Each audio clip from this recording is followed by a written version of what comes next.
ನಮಸ್ಕಾರ ಎಲ್ರಿಗೂ. ಬಟ್ಟರ ಕೈ ರುಚಿಗೆ ತಮ್ಮೆಲ್ಲರಿಗೂ ಸ್ವಾಗತ. ತುಂಬ ದಿನಗಳ ನಂತರ ಇವತ್ತು ಒಂದು ಇಂಟ್ರೆಸ್ಟಿಂಗ್ ವಿಡಿಯೋ ಒಂದಿಗೆ ನಾನು ಬಂದಿದ್ದೀನಿ. ಅದೇನು ಅಂದರೆ ಒಂದೆಲಗದ ಕುಡಿಯೋ ತಂಬಳಿ. ಕೂದಲ ಸಮಸ್ಯೆಗೆ ಹಾಗೆಯೇ ನಿಶಕ್ತಿ ಮತ್ತು ನೆನಪಿನ ಶಕ್ತಿ ಇವೆಲ್ಲದಕ್ಕೂ ರಾಮಬಾಣ ಅಂದರೆ ಈ ಒಂದೆಲಗ. ಇವತ್ತು ಒಂದೆಲಗದ ತಂಬಳಿಯನ್ನು ಮಾಡೋದನ್ನು ನೋಡ್ಕೊಬರೋಣ.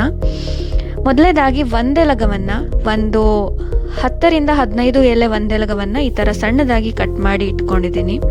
ಹಾಗೆಯೇ 2 ಸ್ಪೂನು ಜೀರಿಗೆಯನ್ನು ನಾನು ಸ್ವಲ್ಪ ನೀರಲ್ಲಿ ನೆನೆಸಿ ಇಟ್ಕೊಂಡಿದ್ದೆ. ಒಂದು 10 ನಿಮಿಷ ಮೊದಲು ನೆನೆಸಿಟ್ಕೊಂಡ್ರೆ ಸಾಕಾಗತ್ತೆ. ಮತ್ತು 1 ಗ್ಲಾಸಷ್ಟು ನಾನು ಮಜ್ಜಿಗೆಯನ್ನು ತಗೊಂಡಿದ್ದೀನಿ. ಹಾಗೆಯೇ ಒಂದು ಅರ್ಧ ಕಪ್ಪಷ್ಟು ತೆಂಗಿನ ತುರಿಯನ್ನು ತಗೊಂಡಿದ್ದೀನಿ. ಅರ್ಧ ಕಪ್ಪಷ್ಟು ತೆಂಗಿನ ತುರಿ ಸಾಕಾಗತ್ತೆ. ಇವಾಗ ಒಂದು ಮಿಕ್ಸಿ ಜಾರನ್ನು ತಗೊಂಡಿದ್ದೀನಿ. ಈ ಮಿಕ್ಸಿ ಜಾರಿಗೆ ಫಸ್ಟು ಅರ್ಧ ಕಪ್ಪಷ್ಟು ತೆಂಗಿನ ತುರಿಯನ್ನು ಹಾಕೋಬೇಕು.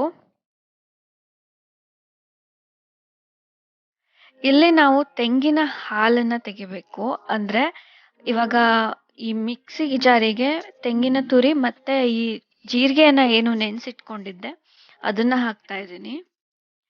ಅದರ ನೀರು ಕೂಡ ನಾವು ಹಾಕೋಬಹುದು.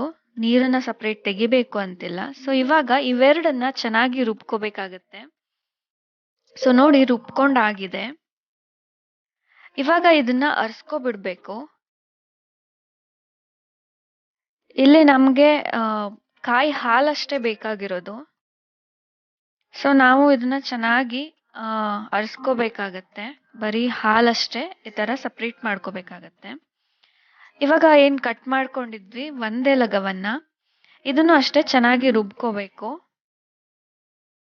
ಸೊ ನೋಡಿ, ರುಬ್ಕೊಂಡಿದ್ದೀನಿ. ಇವಾಗ ನಾವೇನು ಕಾಯಿ ಹಾಲನ್ನು ಸಪ್ರೇಟ್ ಮಾಡ್ಕೊಂಡಿದ್ವೋ ಅದೇ ಕಾಯಿ ಹಾಲಿಗೆ ಇವಾಗ ಒಂದೆಲಗವನ್ನು ಹಾಕಿ ಇದನ್ನು ಕೂಡ ಅರ್ಸ್ಕೋಬೇಕಾಗತ್ತೆ. ಸೊ ನೋಡಿ, ಇದನ್ನು ನೀಟಾಗಿ ಅರ್ಸ್ಕೋಬೇಕು. ಇಲ್ಲಾಂದರೆ ಎಲೆ ಏನಿದೆ ಅದು ಬಾಯಿಗೆ ಸಿಗುತ್ತೆ. ಹಾಗಾಗಿ ನೀಟಾಗಿ ಅರ್ಸ್ಕೊಳ್ಳಿ. ಇವಾಗ ಇದಕ್ಕೆ ಎಷ್ಟು ಬೇಕೋ ಅಷ್ಟು ನೀರನ್ನು ಸೇರಿಸ್ಕೋಬೇಕು. ಹಾಗೆಯೇ ಇದಕ್ಕೆ ರುಚಿಗೆ ತಕ್ಕಷ್ಟು ಉಪ್ಪನ್ನು ಹಾಕ್ಕೋಬೇಕಾಗತ್ತೆ. ಸೊ ನೋಡ್ಕೊಳ್ಳಿ, ಎಷ್ಟು ಬೇಕೋ ಅಷ್ಟು ಉಪ್ಪನ್ನು ಹಾಕ್ಕೊಳ್ಳಿ. ತುಂಬ ಉಪ್ಪಾದರೆ ಚೆನ್ನಾಗಿರಲ್ಲ.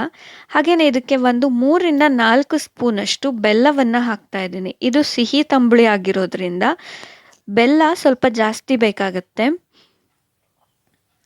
ಉಪ್ಪು ಸ್ವಲ್ಪ ಕಡಿಮೆ ಹಾಕಿ ಬೆಲ್ಲವನ್ನು ಜಾಸ್ತಿ ಹಾಕಿದ್ರೆ ರುಚಿ ತುಂಬಾ ಚೆನ್ನಾಗಿರುತ್ತೆ.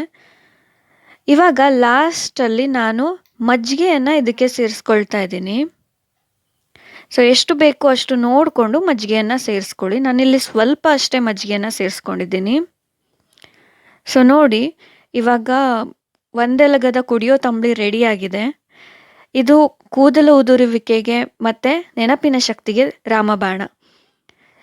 ಸೊ ವಿಡಿಯೋನ ಸಬ್ಸ್ಕ್ರೈಬ್ ಮಾಡಿ, ಲೈಕ್ ಮಾಡಿ, ಶೇರ್ ಮಾಡಿ. ಮುಂದಿನ ವಿಡಿಯೋ ಒಂದಿಗೆ ಸಿಗ್ತೀನಿ. Thank you.